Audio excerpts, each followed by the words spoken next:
This is breaking news.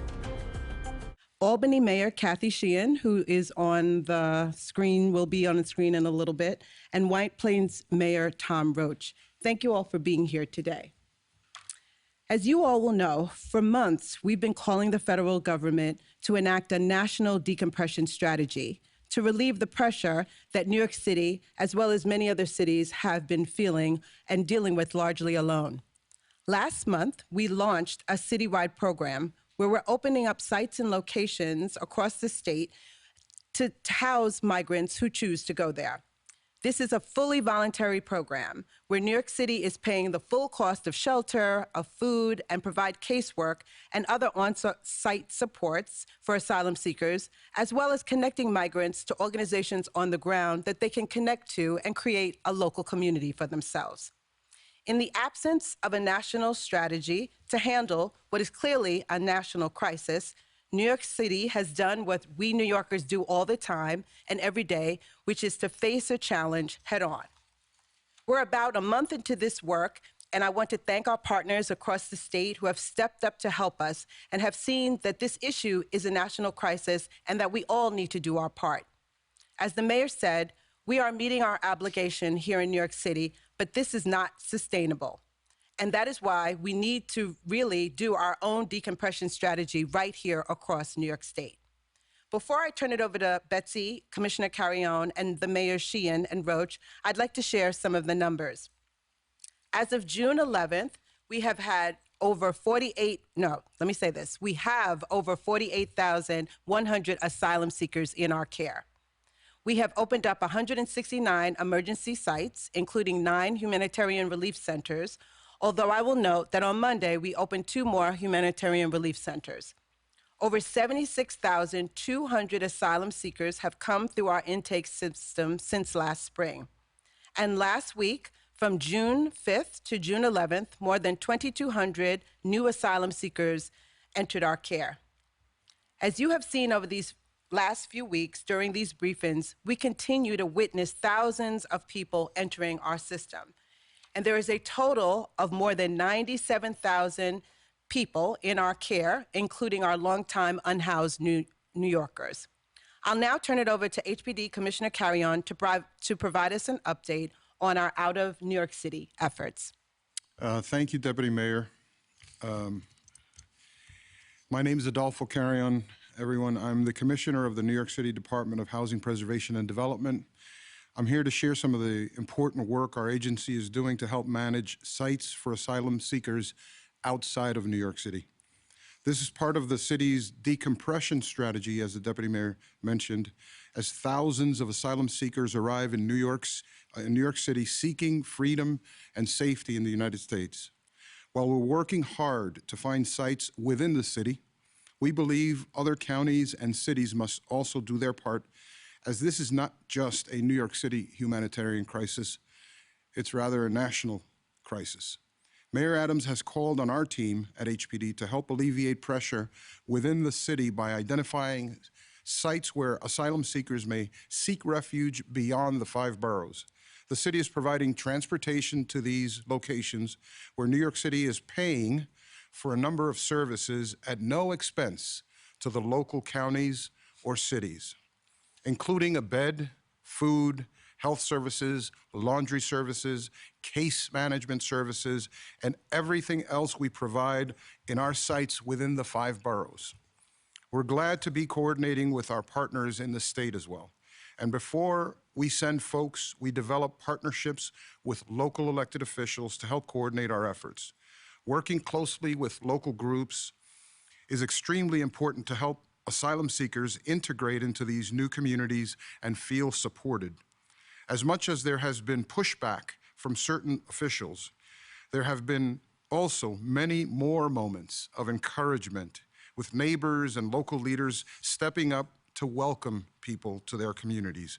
As buses arrived in Orange County, we saw heartwarming scenes of local churches and community organizations gathered at the hotel with signs welcoming the asylum seekers. We've continued to push this program forward and continue to look at all viable options. We're developing productive partnerships with county executives, mayors, and town supervisors across the state.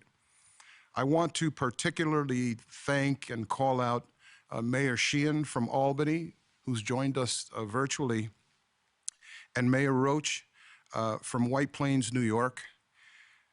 They have been phenomenal partners in this effort. We're meeting regularly with local organizations and faith-based institutions to make sure there are people there to welcome asylum seekers upon their arrival. We're also on the lookout for other locations in the state, particularly in places where we can establish partnerships with local elected officials and community organizations. We will continue to do everything in our power to provide people with the dignity and respect that they deserve as they overcome unbelievable odds and lay down roots in our state. That's the New York way. We're committed to that way. Thank you very much, Deputy Mayor. Thank you, Commissioner. And the mayor always reminds us that this is a whole of government approach. Yes. So thank you so much to you and your staff for stepping up and showing that leadership. Thank you. Chief Engagement Officer Betsy McLean, you want to give us a little update on your relationship with community groups? I'd be happy to. Thank you, Deputy Mayor. Happy to be here with everyone today. I want to just talk a little bit about the kind of particulars of the Upstate program. The Upstate program is voluntary and currently available to adult singles and adult families without school-age children. People choose to go upstate for a wide variety of reasons, everything from kind of social connections, they have family or friends upstate, to a preference for different accommodations, or just a preference for a smaller city. The city is providing, as the commissioner said, housing, food, healthcare, casework, transportation, and more to the migrants that volunteer to go upstate. In all of the places where we are operating the program, local community members, nonprofit organizations, and faith institutions have been welcoming asylum seekers upon their arrival, arranging community picnics, gathering donations, and providing additional services, in many cases without additional resources. Where possible, the city is subcontracting with local food vendors, laundry services, and other kinds of social service providers whenever possible. And we're really working hard to better coordinate with a vibrant network of local community organizations, social and legal service providers in many upstate municipalities to really round out the services the city provides and to help migrants make important connections to local communities. We know that local connections are essential to set up asylum seekers for success, and we are working hard to help facilitate those connections. We've been working with a large network of upstate faith leaders, the New York Immigration Coalition and their upstate partners, as well as the United Way of New York, among many others, to make connections with upstate organizations and to coordinate our efforts moving forward. Thank you. So many organizations who are stepping up, so we really want to thank them and know that it's so important. Now we're going to hear from our two mayors, Mayor Sheehan of Albany and Mayor Roach of White Plains, leaders who have stepped up and partnered with us in this work. I often wonder what history is going to say about this moment and what history is going to say about us. I know what they're going to say about these two mayors, that they stepped up at a time when they were needed to help those who were most vulnerable and in need. I'd like to pass it over to Mayor Sheehan. Thank you so much, and we appreciate the work that we've been able to do together. It is critically important that we remind our residents and all New Yorkers that these are individuals like our ancestors who have come here for a better life, who want to work, who want to become part of our communities, and who want to succeed in this next chapter of their life that they hope will include the American dream. And so we have welcomed to Albany County 265 individuals so far, the overwhelming majority of them, all but 25, within the city limits of Albany. And our community-based organizations are actively involved in assessing what their needs are and what they want in order to be able to proceed with their asylum petitions and their desires to stay here and to become part of our community. On the front page of the Times-Union, our local newspaper today, there was yet another story about the labor shortage that we are facing up here. And so like you and like our governor and like many others across the country, we are joining in a call for the ability of these individuals to get legal work status as quickly as possible so that while they are here awaiting their court date, they are able to legally work. That is a critically important element that we think will help protect them and help our communities as we seek to fill these many, many vacant jobs, and as these individuals will then have the ability to find housing and to become a part of our community. So we have found that while there are challenges and there will always be challenges, we've been a city that has welcomed refugees for many, many years. So this is not new to us. We understand that oftentimes there might be gaps, there might be challenges accessing healthcare, there might be challenges accessing the documentation that individuals need, but we have folks up here who are experienced in this. If we can do this in the way that we're doing it right now, where we're communicating, we're talking about capacity, and we're talking about what our ability is at this moment in time. And I would encourage mayors and others across the state to recognize that if we all play a role in ensuring that we are providing that welcome to these individuals, that they are going to, like our ancestors, provide incredible assets to our communities, our neighborhoods, and our state going forward. Thank you so much, Mayor. Now, finally, I'd like to pass it over to Mayor Roach. Well, thank you, and hello, Mayor Sheehan, my friend. She's currently the president of the New York Conference of Mayors. I'm a past president. We've spoken a lot about this issue. I think I jokingly have said we're the last community that was the old method of the upstate, what's called upstate housing. I got a text from a representative of the city of New York that I know from the executive committee at New York Conference of Mayors telling me on June 3rd, telling me that asylum seekers were coming to my city, where they were going, and general information about that. Within minutes, I had a call from the county executive. I also had a call from a staff at the county, and I had contact information provided to me for who I could talk to about who's coming and how do we get to work. I can tell you right from the moment I first spoke to Chris, it was how do we get to work? Let's make this work as well as we possibly can.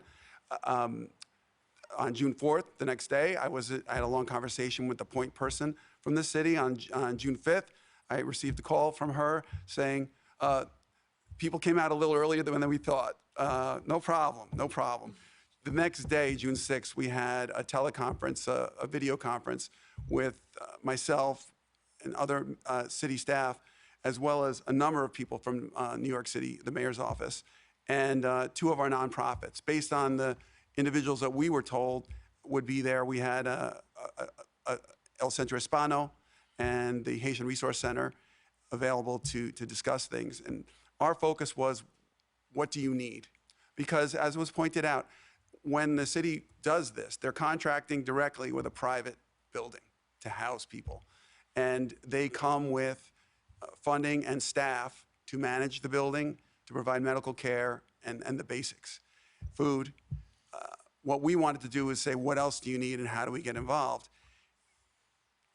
What I was told at the time was English language learning is what most people are interested in, and immediately one of our nonprofits said, do I have good news for you? And she talked about, we're just getting ready to start up a program of English language instruction at all levels that people could jump right into. As it turns out, they are about to move into their new location, which is about 2 to 3 blocks from the motel that we're talking about. So it really came together that way. I just want to say that to echo what has been said by the deputy mayor, that this is a national problem. This is a national issue. And I shouldn't even say problem, but it's a national issue that has to be dealt with. The federal government has taken a long time to talk about immigration reform without doing anything about it. And the consequences are here. And when you're a mayor, when they're in your city, you have to deal with it. There's no one else, there's no other level of government to go to. And so that's how we handle it. But to be fair, this needs to be a shared commitment by the entire country, not just a few cities, not just a few communities. Because my dad used to say, when he would wake my brothers up to work in the yard, many hands make lighter work. That's what it boils down to. I'll say that I am I also agree that we need to expedite the ability for people to get to work. These are people that want to work. We have jobs that need filling. And I want to finish by saying how proud I am of my city, because I called each council member individually when this happened. And I didn't get a single negative comment. I got, how do we help? And that was what we had to deal with initially, was a lot of people wanting to help and trying to keep them, just wait until we figure out how you can help.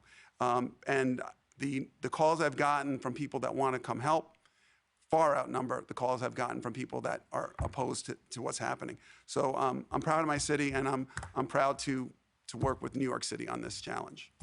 Thank you so much, Mayor Roach. And the thing I want to say before I open it up for questions is that we're showing a solution here, and we would really like the federal government to lead us in a national decompression strategy. There are so many wonderful places across this country where people and asylum seekers could settle, that we really think that we would love for the federal government to step up and lead us in that effort.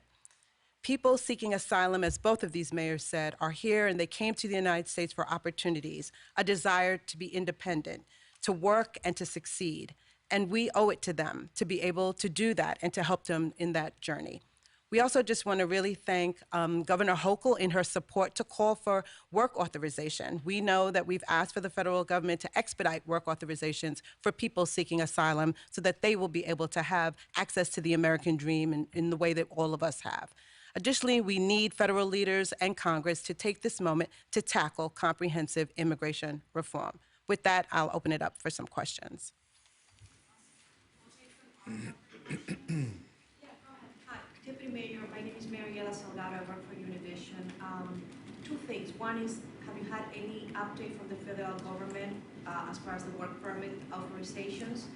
And two, organizations like Make the Road have made studies that said that about 100,000 people they interview, most all of them did not have access to an attorney. And these are people who came. The question is, why did we wait so long to actually see this, that this would be needed? Because if that had been granted, or they had had an attorney from the get-go, they could have done their, applications for asylum, because they only have a window of 1 year to apply.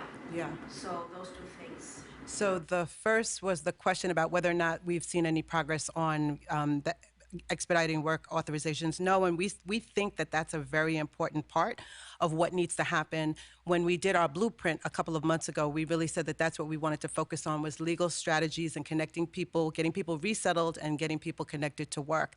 I think that you're asking the exact right question. The city has put over, I think, $60 million in services and in supporting other organizations that help with legal strategies. But I think what we're most proud of is that we are looking at our obligation. We are making sure that we are fulfilling our obligation and we don't have people sleeping on the streets every day. We're trying to make sure that we are taking in the numbers. It's unbelievable the amount of folks that we have right now. And I think that we are looking to our partners and coming up with new strategies all the time. But you are exactly right. Getting folks connected to attorneys, or whether it's paralegals, it's to the institutional providers of this and even more. And right now we're actually doing something called a legal sprint to get a large number of people connected and, to figure out the very complicated application that the asylum seeker application is. Students, we will need, like you said, paralegals, all the attorneys, and we still will need more. Yes. So I guess when you talk about this sprint, what particularly are you doing to accelerate the fact that somebody can get an attorney and work on their application? That may be another briefing that we do another time, and we'll bring the team to here to talk about that. But I wanted to let you know that when we did our blueprint back in March, I think, I can't remember when it was now, time is going so slowly, that was one of the priorities that the mayor said that we need to really think about, is to look to see and to make sure that we get people connected to attorneys and to support so that they can do their applications. And of course, work authorization. Sorry. Hi, yes, my question You know, the two mayors talked about how many asylum seekers they've taken. It seems like only 100. That's a drop in the bucket compared to the people that are just arriving every week. Does the administration have any long-term plans? I know some people have thought about eminent domain or working with private developers. Is that something the administration is thinking about? Because right now it seems like it's just per weekly finding space, you know, a couple beds here, a couple beds there, but what is the long-term strategy as we have seen the federal government is not willing to help at this point? So I want to answer that two ways, Kelly. One is it's a drop in the bucket, but if we get more people who are engaged in this, it could be thousands of people who are resettled across the state. So I think that that's a very important point to make. I think the long-term strategy is a decompression strategy across the country because we've seen that we can do it. We can connect families to communities. We can connect and get kids enrolled in schools. And that's really the solution that we need here. We need folks to be able to work so that then they can get settled. And so there is a long-term solution. We just need our partners to step up and to work with us in order to do that. You mentioned other cities that can take. Could you mention any of those cities that you I think because this is a national issue, I like you saying not a national problem, we really do need the federal government to lead in that because we want to make sure that we're working with other states and other cities to make sure that, people are communicating, but we would really like the federal government to step up and lead in that way. Deputy Mayor, it struck me that because of the migrant crisis, but also because of all the other issues in your portfolio, from COVID to homelessness to mental health, you've become a very visible deputy mayor. I would say that, aside from the mayor himself, you are the most public-facing official on the migrant crisis. The mayor, however, is being criticized as being a micromanager. I'm wondering how you, as one of his 5 women deputy mayors, feels about that. Do you feel fully empowered to make decisions when it comes to policy and also strategy? Someone asked me this the other day about my portfolio and the work that I do. I feel so privileged to be serving in New York City at this moment because I think, as you say, I am a lawyer by training. I talked last week about having a doctorate in ministry, have a history in child welfare. So all that's in my portfolio, I feel competent and ready to serve. I think having a big heart and the ability to, the loving New York is also really important to me. And so I'm happy to be here with all the challenges that we have to bring that spirit to this work. I think I have a great boss, I have great colleagues, and it is one of the best and most fulfilling jobs, Liz, that I've ever had in my life. And I am honored to be doing it. I know my mom is watching this all the time, and my children, they are proud of me. My community is proud of me, and that just makes me feel really good to be serving at this really critical moment. So you don't feel micromanaged? I feel joyful and happy to be in this moment, even with the challenges that we have, because I think I'm prepared to do this. And I love my colleagues, I love working here, and it is one of the best experiences of my life and my career. Mayor, what is the total number, or maybe the commissioner can answer this, what is the total number of out-of-city migrants? Where are they beyond just White Plains and Albany? And what is the cost being paid to these jurisdictions per migrant? And is the funding indefinite, or is there a cutoff? Will it go years in the future? Let me start by answering where they are. Other cities other than White Plains and Albany. We're also in Ardsley, New York. We're in Newburgh. We're in Poughkeepsie. The lion's share of the migrants are in Albany. And let me just say parenthetically that this is a national problem, a national issue, a national challenge, and a national opportunity to integrate people that are hungry to be here, escaping difficult places and situations all across the world, but particularly in Latin America.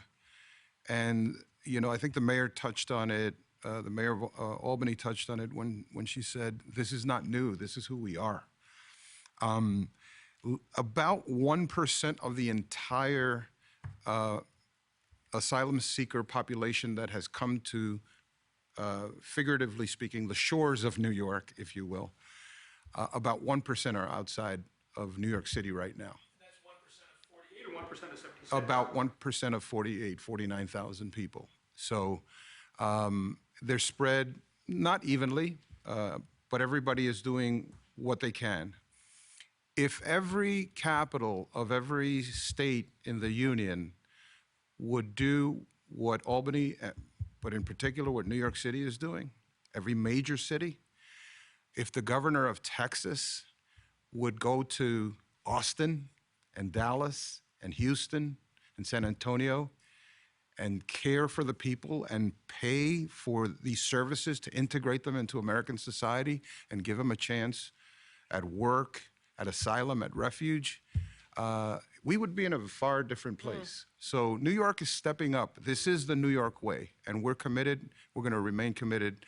I'll give you a visual that was in my mind as I was walking here. If you go to a large American football stadium, it probably accommodates about 76,000 people. And just for a second, picture that, and picture a giant pouring the stadium full of 76,000 people into the city of New York, and New York saying, we're going to take care of this.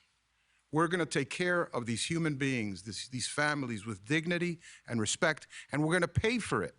And now what we're asking our partners across the state, in counties and cities across the 62 counties of New York, is to please help us, continue to help us to do this important work. You're asking for a couple hundred per county, is that fair? Is that the number? I'm not going to put a number on it. But look, you know, if we all do our part, like the Mayor Roach said, it makes for lighter work. And the dollar figure? I'm not certain what the dollar figure is. Get back to you. We can provide that for you. But just to, we don't get any money. The municipalities We don't have to spend any money, and we don't get any But money. in other words, the hotel or whatever accommodation, Yeah. that's what I'm looking for, the dollar. Understood. Okay. And then whether it's indefinite. Understood. Okay, Yep. thank you. Sure, Haji, yeah. Yes, thank you, Deputy Commissioner. Thank you all. As we all know, all these migrant family members in the way, and maybe you guys are aware of it, maybe not. We see more of them coming in New York City. Maybe it's a little portion when it comes down to the African community, but they are part of it.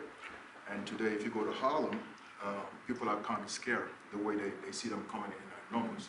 And they will tell you that some of them was in Atlanta, some of them was in different states, and they all choose to come to New York City. As we all know, New York City is always a safe haven in a way. And with all the difficulties happening right now, the expectation from day one, we heard the mayor asking for the federal government to step up, which is not the case yet.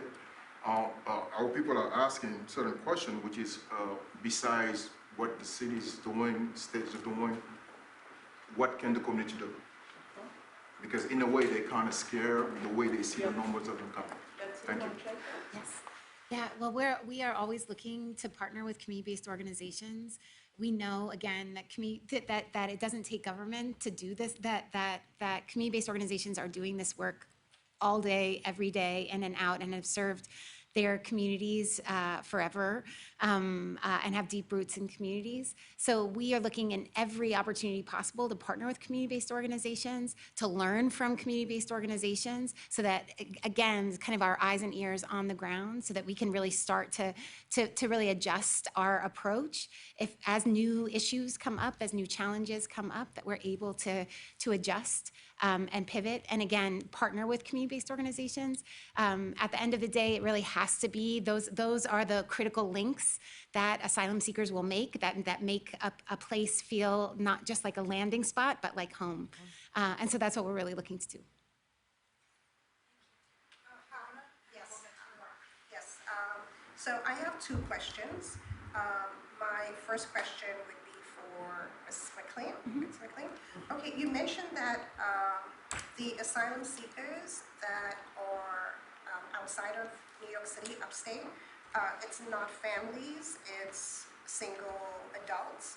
So my question to you is, why is it, why aren't families included? Because I'm sure there are families that would want to be outside of New York City in a more suburban setting. Why is that not the case? And then kind of education related and maybe the White Plains mayor could answer this question. When it comes to the students and funding, if the migrants are relocated, families are relocated to say White Plains or Yonkers or any other county, how would that work exactly with the education funding part of that? And is that perhaps one of the reasons why you're not relocating migrant families outside of New York City? That's one question. And then my second question is for Deputy Mayor. I keep on hearing that asylum seekers, we want them to get work permits, and I understand that. But my other question is, what is the plan B? Because it doesn't look like that's likely to happen because it needs to be a national solution to this. So what is New York City's plan B to this? Because we can't keep saying, you know, work permits, in addition to the fact that majority of migrants, supermajority of migrants here still have not applied for asylum. So at some point, we need to know what the plan B is, and then really the question about the families being relocated. I'll take the. Yeah, you want to start the? Yeah, I'll take the first one. So right now we have both single adults, but also adult families. And we do have a handful of families with children who are under 5, not school-age children that are upstate in the program. And it's largely a timing thing, as most people have come in over the last year, and we worked hard to enroll children into our public schools. We didn't want to rip them out of public schools once they were enrolled. I think it's something that we'll consider in the future. But as long as the school year, and we have at least a couple weeks left, according to my children, that we'll continue to just send singles, adults, and adult families. Also, Mona, just to let you know, the state is also working with us to resettle families this summer. And they wanted to do that for the very reason that Betsy talked about. We didn't want to take school-age children out of school. And about the funding, I actually don't have the answer to that, so I'll let you follow up about how that will work. And did you want to talk about schools in White Plains? I think you had a... Yeah, so because with the school district, I know the city of New York is covering the cost or reimbursing the cost. Yep. But if you're relocating migrant families with school-age children, then it's that individual It's gonna be an school interesting district, process. Yep. the White Plains School District, that's going to incur the additional cost of the students coming in. So that's, you know, We'll get back to you on asking that. question, and Mr. Mayor would know best how his school district would So, and the way it works, we're outside of New York City and most of the state is the school district is a separate governmental entity. They're not under our control, but I'm in constant communication with the superintendent and was from the beginning here. We don't have any school-age children at this time. And you know, we would handle it as it comes. But it really comes back to what I was saying, that this is a national issue. And so I think that there should be funding available in those circumstances. It should be available to New York City right now to cover the costs. So I think if people move out to other places, that should also be covered.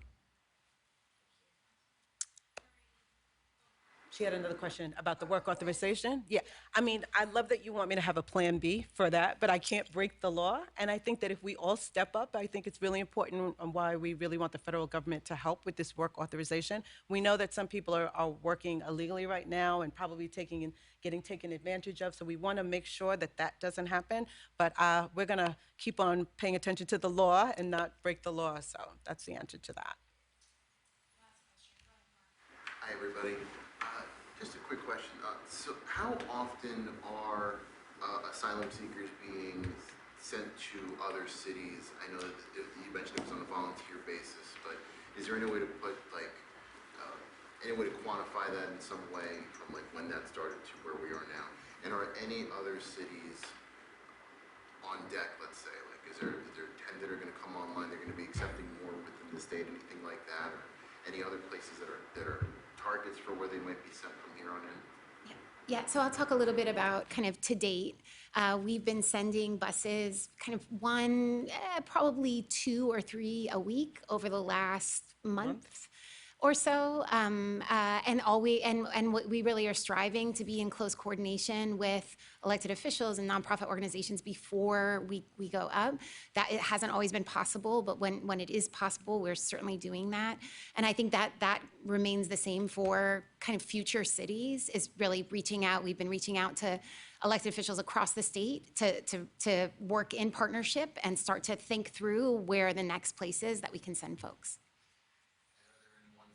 Receptive to this that haven't come online yet but are working towards that? We're probably not going to share that right now, but we'll make sure that we do what you all said, is to communicate with people and stay in communication and make sure that we work that out. Can we get a SUNY update on what's up with SUNY, what's taking so long? I'm happy to get that to you. No worries. Yeah. Okay. May I ask a question in Spanish, please, from Yes, Mr. Carrion? we're gonna bring folks out and we can do that in Spanish Mr. Carrion, afterwards. thank you so much. Mucho gusto y All right. mi placer. Mayor, how many Thank you so much.